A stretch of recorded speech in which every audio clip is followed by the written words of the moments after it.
Muitas empresas investem pesadamente na aquisição de novos clientes, só que acabam negligenciando o relacionamento com aqueles que já conquistaram. E acreditem, isso pode ser um erro custoso, porque manter um cliente satisfeito exige estratégias específicas e principalmente dedicação constante. No episódio de hoje, vamos abordar um tema fundamental para o sucesso de qualquer negócio: a gestão eficaz de um relacionamento com clientes. Um assunto essencial para empreendedores e também para profissionais do marketing. Quer saber mais?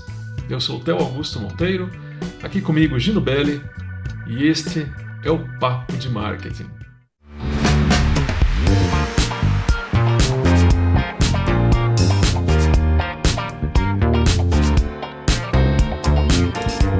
Tudo tranquilo, Gino? Opa, Theo, tudo tranquilo, sossegado. Se melhorar, melhora. Muito bem.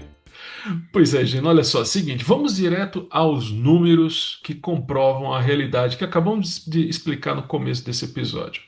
Primeira coisa, ó, manter clientes existentes pode ser até 5 vezes mais econômico do que conquistar novos. E além disso, Gino, estudos também mostram que reter clientes existentes tem o potencial de aumentar a lucratividade em até 25%. Isso porque clientes leais tendem a comprar mais, com mais frequência, e o que é melhor, ainda se tornam embaixadores da marca. Né? Theo, e isso é uma estatística que deveria fazer todo gestor repensar suas prioridades, né? E já que você já foi direto ao ponto, hoje sou eu quem vai direto ao ponto. Hoje é a minha vez, Tá certo? aí. Então é o seguinte, vamos aqui compartilhar 6 práticas fundamentais que podem transformar a forma como a sua empresa se relaciona com os clientes. A primeira delas é envolver o cliente na definição de objetivos. É o seguinte, a primeira prática, ela simplesmente significa envolver ativamente o cliente no processo de definição de objetivos. Então, existe aí uma tendência equivocada de muitas empresas acreditarem que, pelo fato do cliente já ter procurado seus serviços, ele deseja transferir completamente o controle das decisões estratégicas. E olha, Gino, isso é uma percepção bastante comum e até certo ponto problemática. Olha, recentemente eu tive contato com uma agência de São Paulo que adotava exatamente essa mesma abordagem. Eles apresentavam propostas completamente prontas, com estratégias pré-definidas, sem considerar particularidades ou expectativas específicas de cada cliente. O resultado, claro, né, foi uma taxa alta de insatisfação e relacionamentos comerciais deteriorados ao longo do tempo. Pois é. Precisamente, né? A abordagem mais eficaz aqui é construir um plano colaborativo, né? Onde o cliente ele se torna aí coautor da estratégia.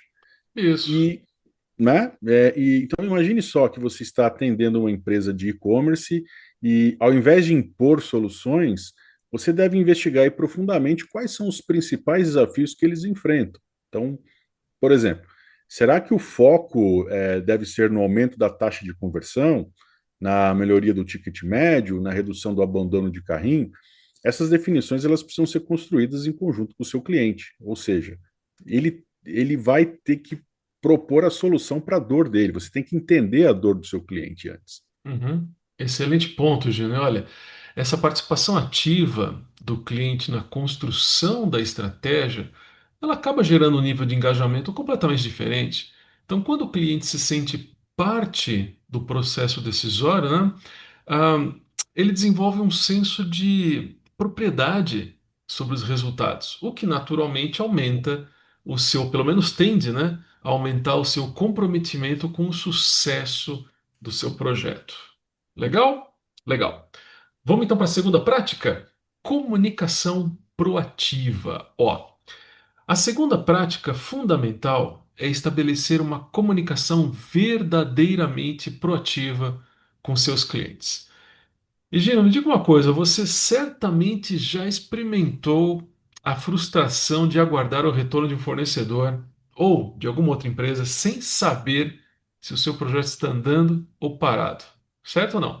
Absolutamente. E essa é uma experiência universal aí que todos nós já vivenciamos.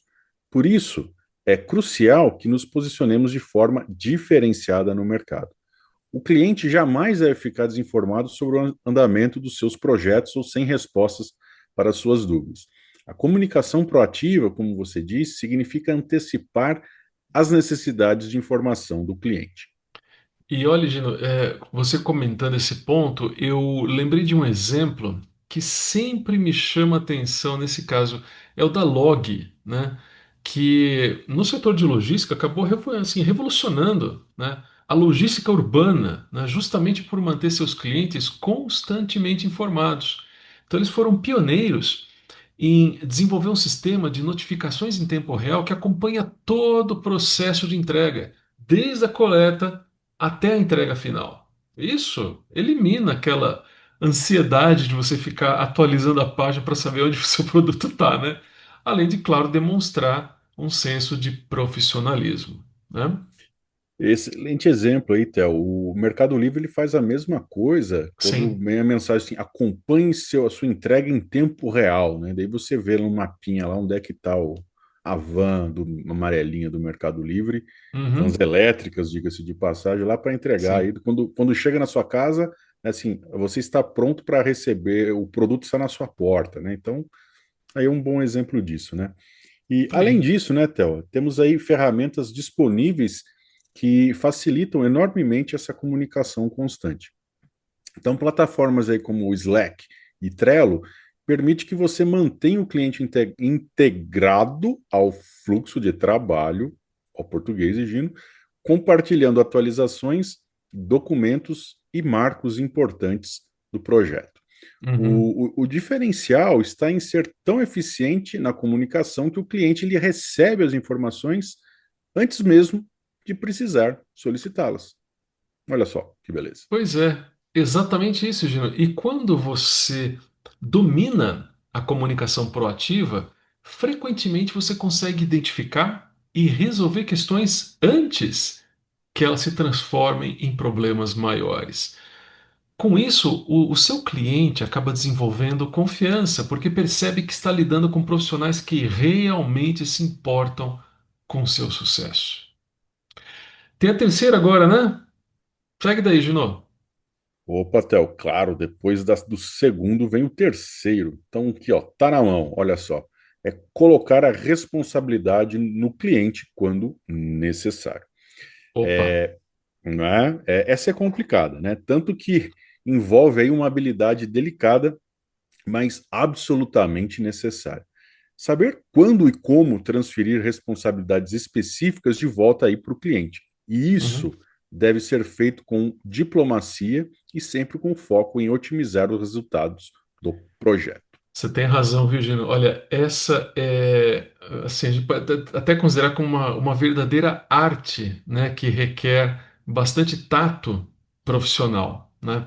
O objetivo nunca é transferir o trabalho por conveniência, de forma alguma, mas, assim, garantir que o cliente forneça os elementos essenciais que somente ele pode disponibilizar para você e que são fundamentais para o sucesso do seu projeto. É nessa ideia, né?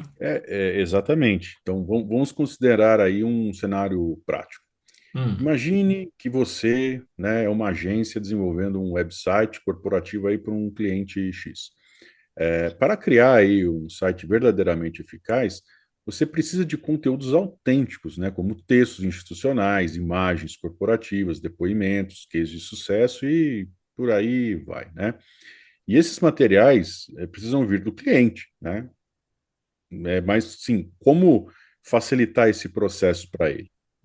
é isso mesmo. Olha, eu vi uma abordagem assim bem inteligente, Gina, que pô, assim, ela foi implementada por uma agência aqui no Brasil, que foi o uso da plataforma Duda, né? Ela oferece formulários muito intuitivos, justamente para coleta de conteúdo. Então, em resumo, funciona assim: o cliente recebia um link personalizado onde ele podia fazer o upload de todos os materiais necessários, só que de forma extremamente simples e muito organizada. Então, isso eliminou aquele vai e vem de e-mails, né? Ou de outros tipos de mensagens e tornou o processo muito mais eficiente. Bem simples. E é exatamente disso que eu estou falando, né? Que nós estamos falando, né? Ferramentas aí como o Google Drive e Dropbox também são fundamentais nesse processo aí de colaboração. É isso aí. O princípio básico é sempre tornar a participação do cliente a mais simples e intuitiva possível. E é crucial explicar claramente o porquê por trás de cada solicitação, certo? Que daí você vai estar demonstrando como a colaboração dele impacta diretamente na qualidade do resultado final. Ou seja, para falar da empresa dele, quem tem que dar informação da empresa dele é ele. Ponto. Não tem segredo, né? Olha, Gino, quando você contextualiza adequadamente as suas solicitações, o cliente compreende que sua participação não é um empecilho, mas sim um elemento de natureza estratégica para ele poder alcançar os melhores resultados possíveis. Joia? Muito bem. Número 4, vamos lá? Antecipar necessidades. Olha, Gino, a quarta prática aqui. Eu particularmente considero uma das minhas favoritas, né? Antecipar as necessidades do cliente antes, aí que está o ponto, antes mesmo dele saber que tem essas necessidades. Parece bruxaria? Não, não é nada disso não. Não se trata de, assim, de executar o que o cliente pediu, é pensar estrategicamente no negócio dele, né? Falando nisso, Theo, eu conheço aí uma consultoria de marketing digital no Rio de Janeiro que faz isso muito bem. Uhum. Eles analisam o mercado do cliente e já chegam com os insights, tipo, olha, seus concorrentes estão investindo nisso, você deveria considerar isso também. Sim, e tem a questão das tendências também, né? Por exemplo, quando o Pix estava chegando no Brasil, as consultorias mais antenadas já foram para os seus clientes, falando mais ou menos assim: ó, isso vai mudar tudo do e-commerce, que tal nos prepararmos? Hum? E isso gera uma confiança absurda. O cliente vê que você não está só pensando no projeto atual, mas no futuro do negócio dele. Então, no final das contas, essa prática acaba construindo aquela percepção de valor, né? Tipo, nossa, eles realmente entendem do meu mercado. E falando em atender, Theo, a quinta prática, ela é sensacional. Acredite, fazer ligações telefônicas, né? A quinta prática, Theo, pode até parecer óbvia, mas muita gente esquece pegar o telefone e ligar de verdade. Pois é, Gino, olha, e a gente pensa, né, na era do WhatsApp, do e-mail, direct, não sei o que, não sei o que lá, uma ligação telefônica tem um impacto gigante. É muito mais pessoal, né? E tem Theo, situações. hoje uma Diga. ligação telefônica é prova de amor, Theo. Pois é. Se alguém ligar Falou para tudo. você, você fala assim: essa pessoa me ama, ela está me ligando, Ela importa. ela importa. Hã? E olha, fala a verdade, né, Gino? Tem situações que uma conversa de 5 minutos resolve o que levaria 20 e-mails para frente e para trás. Ou qualquer outro tipo de mensagem que você quiser imaginar. Eu sempre lembro assim, dos grandes vendedores brasileiros, né? Por exemplo, Silvio Santos, né? Ele sempre falou da importância do contato direto, da conversa olho no olho, ou pelo menos voz a voz, né? Quem quer dinheiro, né? Lembra do Silvio Santos, né? O finado Silvio Santos, ele era um gênio, né? Vindo Exato. dele, né? E assim é o seguinte, né? E tem um detalhe importante, né? Cada geração tem uma preferência de comunicação. Os mais Sim. jovens podem preferir o WhatsApp, mas executivos mais sêniores muitas vezes valorizam muito uma ligação. Faz todo sentido, Gino. Olha, isso mostra como é importante conhecer o seu cliente e adaptar o canal de comunicação ao perfil dele. Certo? Legal. E para fechar, vamos à prática número 6: eliminar picuinhas. É isso mesmo que vocês ouviram. A sexta prática é sobre maturidade profissional. É, não tem espaço para Antes que alguém picuinha. pense que picuinha é um inseto, não é. Não é. Não é. Não é tipo cupim. Parece, né? Mas não é. Parece, mas não é. Denorex. Poucas pessoas vão entender Nossa. essa referência. Foi longe, hein, Gino? Foi muito longe. Foi longe. Olha, quem conhece o Denorex, por favor, escreva nos comentários. Escreva Vamos ver se aí, vai ter alguém que vai lembrar o e, Denorex, e né? fala o slogan, né? Lembra do Exato. slogan? Escreve aí o slogan do Denorex. Eu não vou falar, mas a gente já falou mais Não, ou menos não. aqui. É. Exatamente. Mas vamos lá. Escreve Então, aí. assim, Gino, é aquela coisa, maturidade profissional. Então, não tem espaço para picuinha no relacionamento comercial. Pode ser que o cliente não seja a pessoa mais simpática do mundo, mas isso não pode afetar a qualidade do seu serviço. Sabe aquele ditado? O cliente tem sempre razão, mas nem sempre está certo. É disso que se trata. É isso mesmo, Théo. Eu sempre penso da seguinte forma: todo cliente merece o mesmo nível de respeito e profissionalismo. Não importa se é o seu cliente favorito ou não, né? Uhum. Quando você mantém esse padrão, a sua reputação no mercado ela fica blindada. É isso. Pessoal, olha só. Essas práticas podem parecer simples, mas implementá-las de verdade faz toda a diferença no seu negócio. E lembre-se de uma coisa: o relacionamento com o cliente é um investimento de longo prazo. Então não adianta pensar só no projeto atual, você precisa pensar na parceria para os próximos anos. Fechou, Gino? O fechou, como diria na minha terra. O my name, hein? Tá certo. Pessoal, com esse episódio terminamos a 8ª temporada do Papo de Marketing. Então, com isso, o Gino e eu agradecemos profundamente a sua audiência e tempo que vocês dedicam a nos ver e a ouvir. Portanto, muito obrigado. Como diria Roberto Carlos, obrigado, obrigado. Falta jogar flor. Tá dito, Gino. Olha, e se você ainda não é parte da nossa comunidade, então aproveite para deixar o seu like, se inscrever no canal do Papo de Marketing. Lembre-se, você também pode nos ouvir e assistir nossos programas no site papomarketing.wordpress.com. Muito obrigado pela sua atenção e pela sua companhia. Nos vemos em breve. Até mais. Tchau. É isso aí, pessoal. Mande para quem você gosta, mande para quem você não gosta. Espalha. É isso aí. Vamos engajar, colocar bichinho na tela. Hoje o produtor tá quietinho ali, eu não vou assustar ele.